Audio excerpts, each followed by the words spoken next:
Welcome to another episode of the Excel Magazine podcast.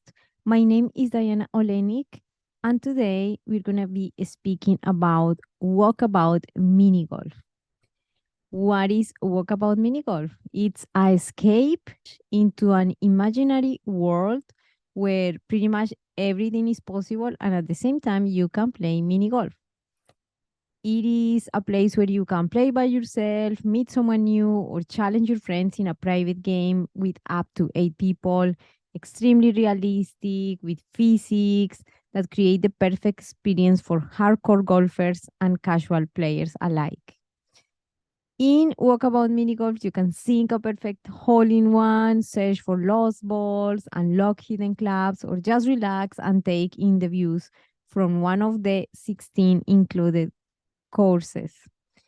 The golf, of course, is miniature, but the fun is huge. That's what they say in the page, and I have tried it myself, and it's so fun and engaging.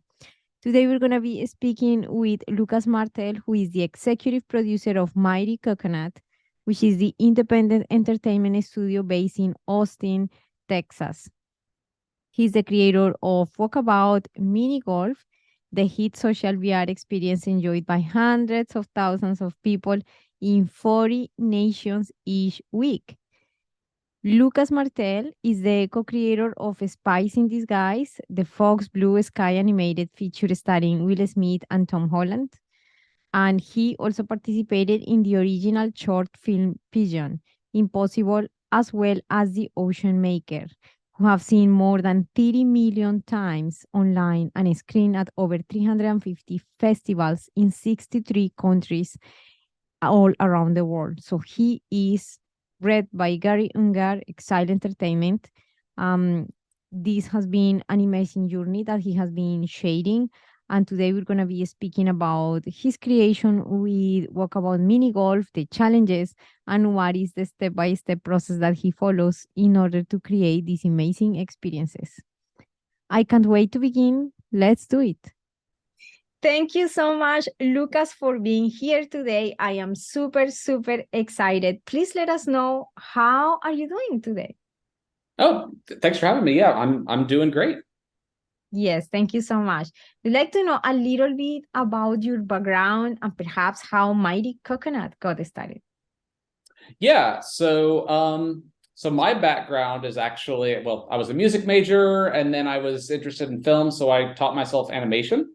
And then I've spent the last probably 15 years mostly working in the animation space, feature animation. I think you probably had mentioned that, yeah, that I had done a short film that got made into a feature with Blue Sky. So my background is largely, largely in the feature directing and writing space.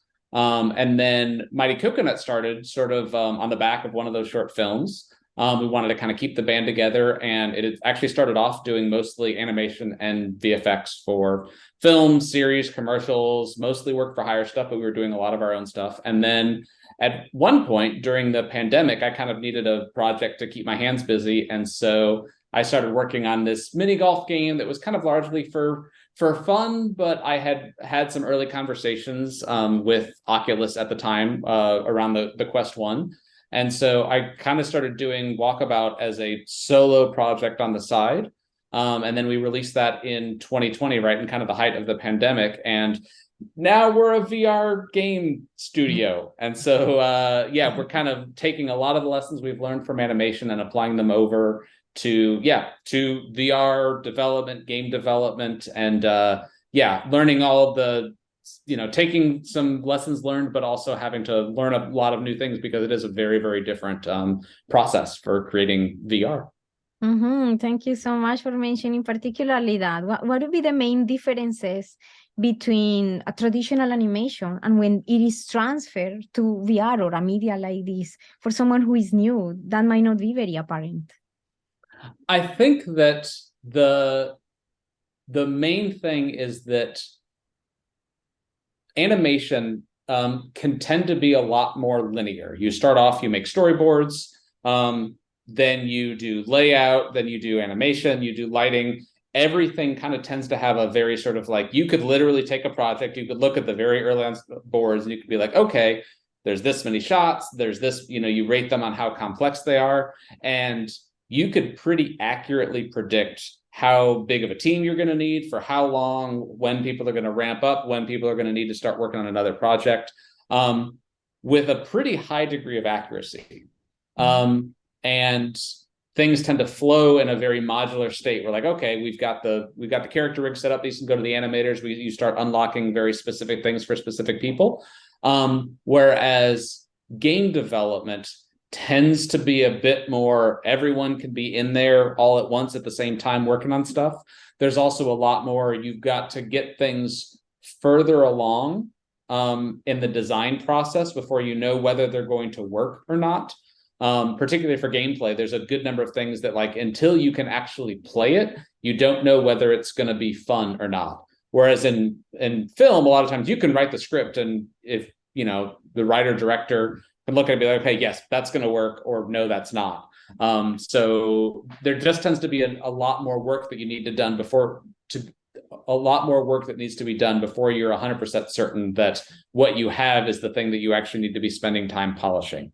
And that comes with a lot of changes in just sort of like how the team is structured, how you just run a project, and yeah, where you spend your time doing it. So it kind of requires a big rethink from where we were at with linear as a more animation focused thing.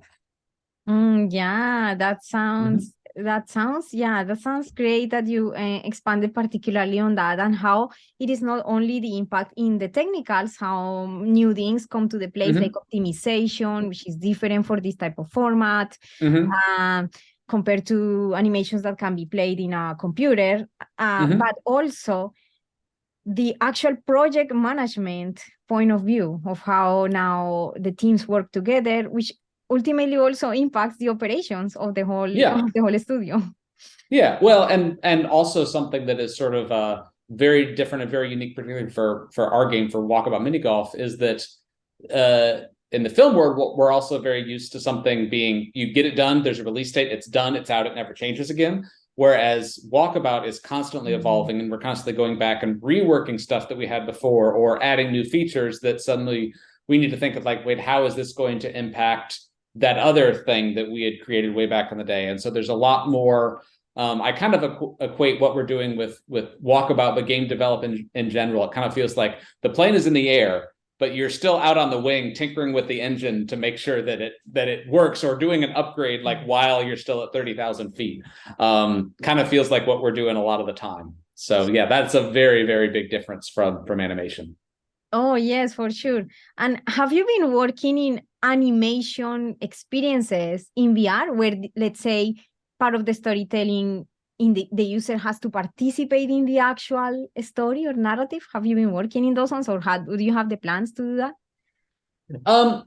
Yes and no. I've done a little bit of stuff in that space. We've done a couple of other projects that weren't traditional VR, but there was actually a story-based game called 57 Degrees North that was for the Merge Cube. I don't think I even have one. I wish I had one handy that I could show you. But that wasn't sort of traditional VR. And I've also done some writing for VR companies as well for more story-driven stuff. And there are things that work really, really well for it. It definitely feels like VR is a new medium, and particularly for storytelling in VR.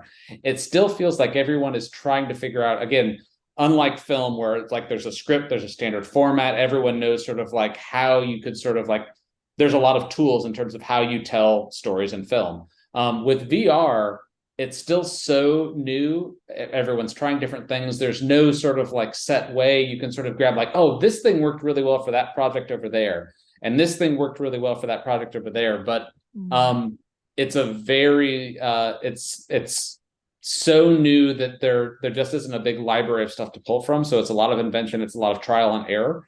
And so yeah, we definitely want to keep doing stuff with that. We've done a little bit with Walkabout, just in like the fox hunts, which are basically treasure hunts that are happening in the hard mode of each course, that you find a clue and you can look on your wrist and read the next clue. And so we do little bits of storytelling with that, but that's much more environmental, more traditional game design stuff. But it's definitely something that's really interesting, and I want to play around with it more.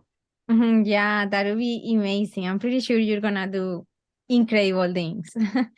So, speaking particularly about Walkabout Mini Golf, what were the main challenges that you found, like coming, from the animation industry and creating our game, which is another format as we've been speaking? What have been the main challenges at creating these mechanics? Because the physics for golf, it's always that in the real world, it's a little challenging. So I can imagine, in VR, what were the main challenges there? Yeah, I mean, definitely physics is always sort of like one of the challenges. It's an area that we spend a good bit of time really dialing in. Luckily, we've gotten that to the point now that the system largely works, and we intentionally don't change it, because the couple of times that we've tried to improve things, even though it might technically be more realistic, it doesn't work the way people have gotten used to. And it's way more important to keep things the same, because people have spent a lot of time mastering courses or mastering trick shots and everything. And if the physics changes, you can't necessarily notice that it's not realistic. It's like, oh yeah, there was a little too much air resistance, that no one is actually really going to notice that. Things like that we actually needed to intentionally not make more realistic. But yeah, physics was always a challenge. I think that we've been pretty lucky in that mini golf is a fairly well-defined sort of experience. And I think where we, one of the larger challenges is actually around sort of like taking the idea and doing new things with it. And so we've got a lot more courses. So the Mist course just launched, and that one in particular was essentially sort of taking mini golf and putting it into Mist, the 93 video game, that puzzle solving heavy mechanics stuff where like you can hit a trigger with your ball and suddenly the course changes shape and makes different things happen. That's one of those things that seems like, okay, that's a very simple thing, but you add in multiplayer and suddenly now you've got this big giant machine that changes the shape of the course, and it needs to work so that when it's someone else's turn, that everything gets reset into the right spots. Little things like that, multiplayer really, really adds a lot of complication. It's harder to test. It's harder to, you just have to think about a lot of sort of like very sort of like unique edge cases that I'd probably put multiplayer sort of like right up there as sort of like probably one of the most difficult things to do. Yeah, wow. Yes, thank you for expanding on that. Yes, definitely people right now, I see many people experimenting with their apps, allowing more the social aspect, bringing more people in. And I've seen repeatedly a little bit of challenges there sometimes. Yeah, thank you. So what has been the most exciting project that you've been working on and why? Maybe that's a difficult question. I mean, well, for me, whatever, I'm most excited about whatever project I'm working on currently. So currently Walkabout is definitely the most exciting. It's also been a lot of fun because we're getting to kind of reinvent the wheel each time, and that we've kind of got this engine. We're not, well, I say it's the opposite of that, actually. We've got so many things working that now we're able to really sort of like, okay, what if we did a course set? I'm not even going to say it because we've got a lot of courses in development, but we're able to sort of come up with some fantastical worlds and dive right into creating them. And that was always, the world building aspect was always my favorite part of the writing process, even for film. And now it kind of feels like we get to do that, 5, 6, 7 times a year with all these different courses that we're working on. We kind of get to invent that world and we get to play in it, but we're also not spending so much time, like especially with the feature film, it's super common that if you're directing a feature, you're going to be spending 5 years living in just that project. And with us, we get to, it's all mini golf, but we get to invent this cool little world and go visit it for a few months, but then it's done. And we get to go and visit a totally new world and then it's done. So that's probably the thing that I'm most excited about and having the most fun with at the moment. Yeah, that's amazing. Yeah, it must be like that feeling of there is always something new that can be created out of that. Like with the animation, it's static, it's just one and it's, goes. But this one, it's a lot of creativity that can continue. So that is exciting. And in terms of the ways that you work with your team. Mhm. What challenges do you find when working with the team now for a game as opposed to before? I mean, you already mentioned about the difference between working all together at the same time, but does people work Mhm. remotely, or how does it work? I mean, that's probably the biggest challenge, is that we are pretty much all remote. Mhm. I'm actually in my a new office here that we've got, but there's only two or three of us that are sort of regularly in this office. Most of us are spread out all over the country. We've even got a couple of people who work with us who are around the world. So the remote aspect of it is probably the most challenging in terms of working together. It means that there's usually a lot more meetings, and just you have to spend more time. You don't get that sense of like, oh, if I just sort of like walk around the studio, you really get a really good sense of where people are at, what they're doing. You can even spot sort of issues. You have to be a little bit more proactive when everyone is working remotely.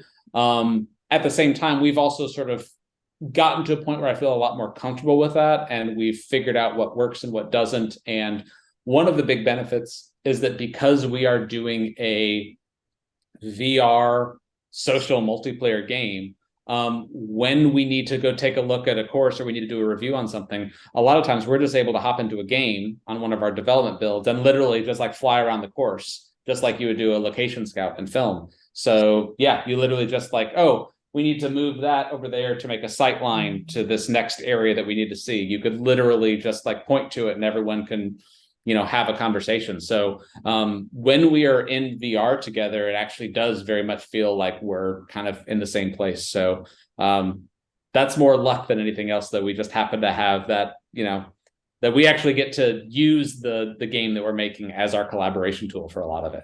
Mm-hmm. Yeah, interesting. Did you did you get inspired by golf yourself, playing golf? Like, are you an avid golf player that inspired you to create Walkabout Mini Golf, or what was the reason? You know, I've played like regular golf. I was in the high school team. I actually haven't played real golf in probably 4 or 5 years. But yeah, I did enjoy it back in the day. I always loved going mini golfing. When I was a kid, especially. Even now that we're doing this, I've definitely sought out a couple of other mini golf courses just for inspiration, or just to take my kids to. But yeah, I always enjoyed it. And to be honest, I think that I remember when I was a kid, even in the living room, it'd be fun to take toys and just be like, oh, well, I'll make a little mini golf hole or a little mini golf course. I always liked the building aspect of it as much as anything else. And something about it just sort of clicked. And it was definitely a surprise that this has turned into as big of a project as it has, because when you just say it on the surface, mini golf and VR doesn't seem like that should be sort of like as big of a thing as it turned out to be, but it just works really, really well in the space. And again, I think a lot of it does come down to the world building aspect. And mini golf just tends to be this really fun, perfect format that there is a physical challenge. It's just the right amount of activity. You can take it as seriously as you want, or you could just get in there and kind of screw around and have a good time. And the fact that you are moving through the space, either by yourself or with whoever you're playing with, really adds a lot to the experience. So for me, yeah, I was a golfer and I did enjoy a bit of that, but it was always that's almost become more of the format, or more of the vehicle to allow us to do a lot of this cool world building. Yeah, great. When you mention world building, which is Mm-hmm. makes a whole, like, a lot of the experience, do you actually intervene in the design of the worlds, or do you have someone else taking care of that? How does it work? So the way that we hatch these is that so I was the person who did the first like 4 or 5 courses. And now there are actually sort of 3 of us. So Don Carson is sort of our senior designer. And he works both on paper and in Gravity Sketch, a VR sculpting program. To actually sort of like, we design a lot of these actually in VR in Gravity Sketch. So literally the 3 of us, sorry, let me finish that. So Don Carson is more on the design side of things. And then Henning Kachi is handling a lot of the gameplay. And now there are still a few courses that I get to do more hands-on stuff. Some things are more sort of like I help hatch the initial idea, but generally the three of us get together about once every 3 or 4 months, and we actually design over the course of a week, typically 4 or 5 courses. Wow. And they're still pretty loose, but it's like, oh, we have an idea of what this course is, of what the setting is going to be, what the rough layout is going to be, and probably even a little bit about what the gameplay is going to be like and how the gameplay is going to be different from other courses that we have done. But early on, we kind of hatch all of those together. And then that's great because then Henning can work on the gameplay and Don can do sketches and do more layout stuff and really sort of hone in some of the more world building aspects of that. And then, like I said, every once in a while I get to jump in. So I'm still pretty involved, at least in that early on. But once it gets past that early stage, I'm unfortunately able to do a little less and less of the actual sort of like modeling and building and all that sort of detailed stuff. I'm gonna have a question about that in a moment, like your other functions or things that you love to do. But when you mention Gravity Sketch, do you use it purely just for prototyping, or do you actually get to build part of that 3D models and then you transfer them to another platform to refine them even better? How is the pipeline there? Because that's interesting using that tool. Yeah, so we do it for both. What we have found is that we tend to use Gravity Sketch in certain phases for different things. So it usually starts off from an early design phase. We tend to get in there, but that tends to be very sketchy. And even though we're sometimes actually doing models, we tend to, at that phase, it's really, really important to work very loosely because you don't want to lock things down to the point, like the whole point is figuring it out and things need to change and you need to not be too precious about it. So it's all about working fast and loose. And one of the things that we have found is that we always start off with just the pen tool, like not even trying to make polygons, like literally just like sketch out the shape of it. There's going to be a thing here, work as quickly and as loose as possible. Just like you would if you were doing charcoal sketches, work fast, loose, really just sort of rough in the shapes. And then after that, it will usually go into Blender and we'll do some more detailed work. We'll actually get it playable. And then at a certain point, certain aspects of it, especially if it's anything organic. So if you've got a world or the level is largely more organic, like right now, I'm not spoiling anything too much because we've already announced that we're doing Journey to the Center of the Earth. Surprise, it's a lot of caves. That is something that Gravity Sketch is fantastic because you can bring in our rock library, and actually almost all of that course was done in Gravity Sketch because very organic. I can place rocks around to create the thing. I can do some subdivision modeling even to sort of really sort of get in there and even like, oh, well, this shape is almost perfect, but it doesn't quite meet the green in the right way. Let's soft select a couple of points up in order to create the embankment that we want for the ball to roll across.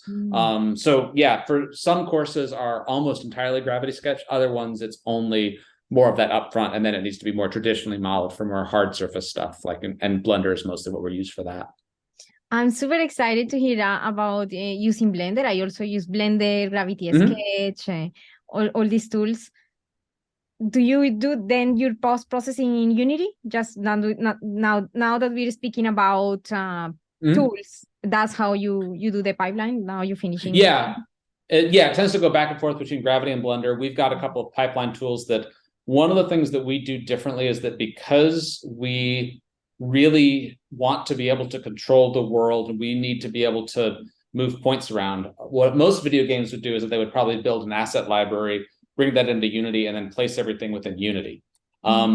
However, with what we're doing, most of the stuff that's in the world, even the stuff that's animated, we're kind of doing it in place because it's unlike a traditional game where you've got a lot of AI or you've got a lot of breakable things. A lot of the world is a bit more static.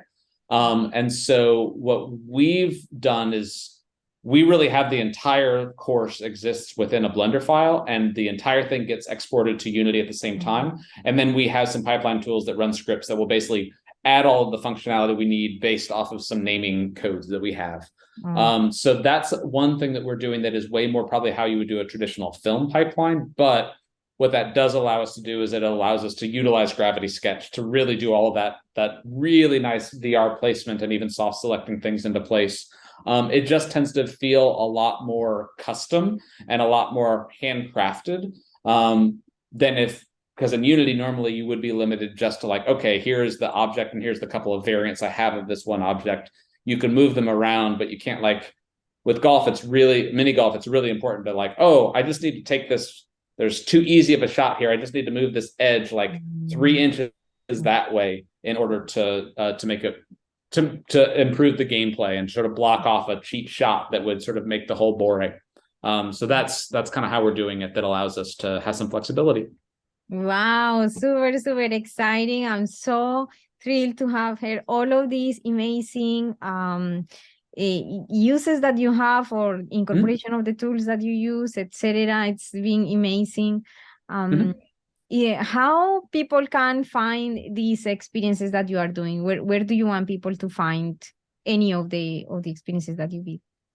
Yeah, I mean, if you go to mightycoconut.com, that will that's all of our, that's our studio. You can find all the games right there. Also, walkaboutminigolf.com will just take you to the actual page. But yeah, we're on Quest, Rift, Steam. We've got a bunch of other platforms in the works. So yeah, if you have a headset, just check us out right on the headset.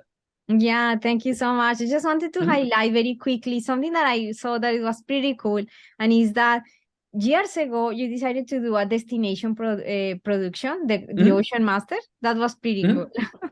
So yeah, hopefully one day you do it again, and we will be watching you from another island in the world.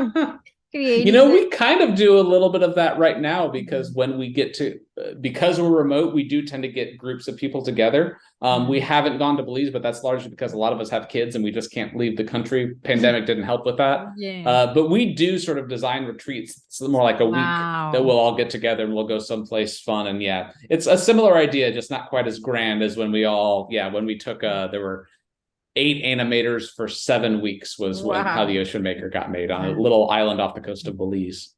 But that was such a great idea. And actually, I find it that I wanted to mention it. So we have sort of the reminder that developers and teams shouldn't be just about doing the thing, right? Like should be around in the nature, exploring, and getting inspired with other places. So thank you for creating that also as well. So just as you can see now, people is watching and enjoying those experiences as well. Oh yeah. That's also on the website. Yeah, if you look up OCEANMAKER on there, you can see the whole behind the scenes of how we made that one. That's amazing. Yeah. Thank you so much, Lucas. And is there anything else that you wish I had asked you today? No, that everything was great. Thank you so much, Diana. Okay. Thank you so much, and see you in the next episode. Bye for now.